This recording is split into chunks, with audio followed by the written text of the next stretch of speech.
Hello, everybody, and welcome to Reviews That Don't Matter with Jessica Hitt. My name is Jessica, and on today's episode, it is a Riverdale recap, episode 9 of Season 2. Let's get into it. This week's episode was the mid-season finale of Season 2, of course, and it was also very kind of Christmassy themed, and you know what? It was a mess. I did not like this episode whatsoever. To be honest, these characters are so dumb. They're making dumb decisions, and it's just like, I understand that they're 16-year-olds and they're supposed to do this, but like even the adults are dumb in this. Sorry. And I'll tell you what, Jughead is the worst of them all. Like he all of a sudden is so connected to the serpents. Like that made no sense. I really liked his character in the beginning when he was kind of this tortured soul that just had a heart of gold, really, and now he's a part of this gang where he's literally skinning people. That is what he did in this episode. He skinned off a serpent tattoo from Penny Weather, or whatever her name is. I don't really care about this character whatsoever. I don't know if we're ever going to see her again. Basically run her out of town, and they skin her. The teenagers in this group skin her, and thankfully F.P. Jones is back in this gang to where he is just kind of like, you guys can go do stuff, the adults are talking here, like a real thing. There's no reason for these teenagers to be in charge of this gang. Anyway, Jughead decides to, of course, I don't know. I'm just so disappointed in his character arc this whole season. Makes me so angry. And I feel like they could make this whole thing a little bit better because Jughead's the narrator of this whole season. Why don't they have Jughead be talking about how lost he is at this point in his life? I think that's more what we need to make this a little bit more understanding and I don't know, just a little bit easier pill to swallow, because this is not a character that we ever grew to like. And also Betty's stupid too. I am so sick of Jughead and Betty. I am so sick of them. I just think that there's no reason for them to be together anymore. I'm done. And in this episode, we see more of Archie and Betty kind of bonding more over this whole mystery thing of it, because obviously both couples broke up, so it's a little awkward, and they decide they're going to go and try to figure out what's going on with Mr. Svensson, because he is called out sick for work, and so they're doing this whole thing, and Betty gets sent a finger and immediately calls Archie, no one else. It's just exhausting. This show is turning into Pretty Little Liars level of stupidity, in my opinion. I mean, Veronica's only thing that's sort of okay in this moment. I do like Archie in this episode, even though I do think that the kiss between Archie and Betty was I was kind of into it, but then it was never kind of brought up again in the whole episode, where I don't know, we should have had something, because at the very end of the episode, Archie and Veronica are apparently back together. She says she loves her, which okay. Here's the thing. Veronica finally saying I love you to Archie is just it doesn't make sense in the episode as a whole. I don't think enough things happen for her to realize that she's in love with him and to be accepting of that, considering one episode ago, literally at the end of that last episode, she was crying, saying that she can't let herself go there. So at least have it be 2 episodes where she's figuring this out, and have it be a big moment that makes her realize it, where really there's nothing besides the fact that he gave her a locket with both of their pictures in it. Come on, seriously. I do kind of like the idea of Veronica being a little bit more involved with her parents' schemes and stuff. She's ballsy, by the way. The fact that she paid off Fred's bills and was not even going to hide it, really, because she found out that the lodges bought Pops and lied to her face about it. And so, I don't know, Hiram Lodge is scary, and Hermione Lodge is scarier because you don't know where she stands. So this whole thing is just I do love Veronica as a character, and I kind of like where they're going with it, but I need to see a little bit more, I think. And of course, the biggest reveal of the episode is who the Black Hood is. Oh, yeah, it's Svensson. It is the janitor. Which, it's obviously this whole thing's not over. It's the mid-season finale. They're not going to just do a whole new murder mystery the next half of the season. They're going to continue on with this.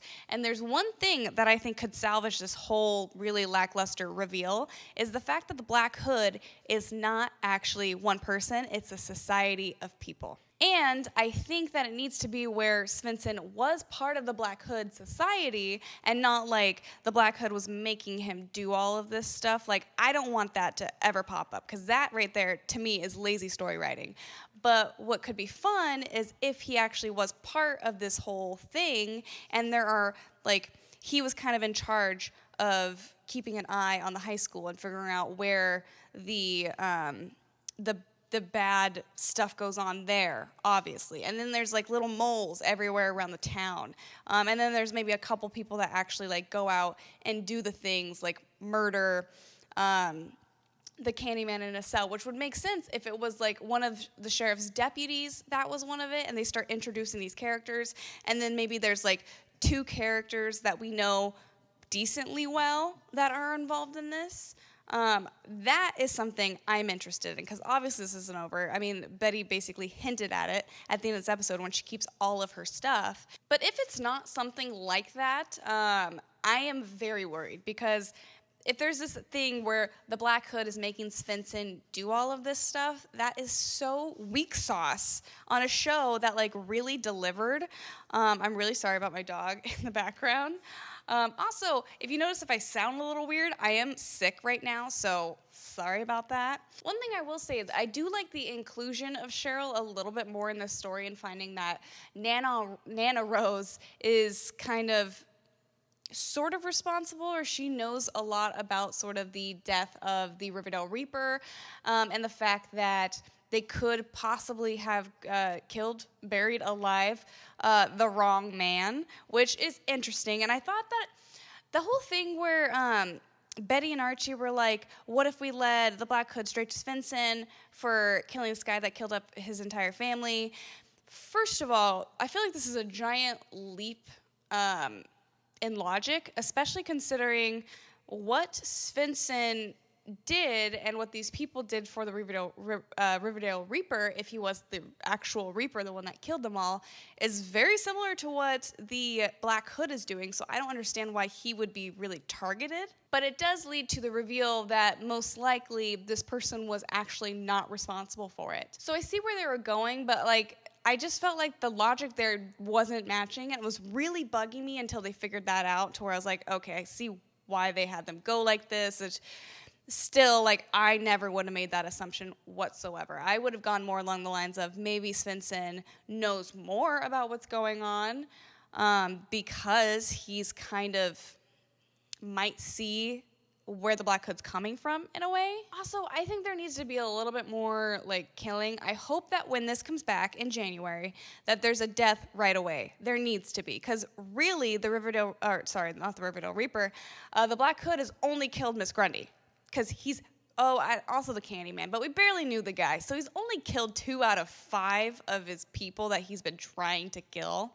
Oh, also I saw in the preview that apparently Southside High, or whatever it's called, is being shut down, and everyone's going to go to Riverdale, which, how many kids live in this town? Because Riverdale doesn't seem like a huge school, and Southside seems like a way bigger school, so I don't understand how they're combining. I need to know the logistics of Riverdale. Like, how many people live there? Like, how big is this town? Is it a city or is it a town? I'm very confused. But I will say I like the idea of getting Jughead back with the main people, and also having this sort of thing with like Tony and Sweet Pea and the rest of the Serpents interacting with us, obviously Archie and the Bulldogs and the Red Circle that he disbanded a long time ago. Like, I am interested. I am wondering where they're going with that. And I'm also wondering where they go with Betty and Archie, because this is like core love triangle that, I mean, this is what the comics are. It's a love triangle between Betty, Archie, and Veronica, and they're finally kind of getting more into it. I don't know what they're going to do with Betty and Jughead. I know that there's a lot of those diehard Bughead fans that they need to calm down. This is a show. Get over yourself. Anyway, I'm very interested. I don't think Veronica and Archie are lasting very long. I do think we're going to be seeing a pairing of Betty and Archie, whether or not we like it or not. Who knows? I think that they match each other a little bit more than any of the other couples. But I guess we'll see what's going on. I don't know. So overall, I'm really not particularly happy with this first half of the season. There's a couple episodes I really, really liked, and there's some ideas there that I like. but I have to see the rest of the season unfold before I make my decision on the first half of the season. Because, like if I said, if it turns out that there's like a coalition of Black Hoods, I think that's way better than the idea that there's one person behind this. Plus, it also sort of separates itself from the first season and having it be such like a personal murder with the Blossoms. So I am excited to see where it goes. I'm kind of happy we're going on a break. I can calm down, and then hopefully I'll get hyped back up for the January premiere. I do not know how many episodes this season is. I think it's like 18. It's going to be going on episode 10. Might be 20 episodes. I don't know. Who knows? We'll see how it goes, how fast it goes, if it's good at all.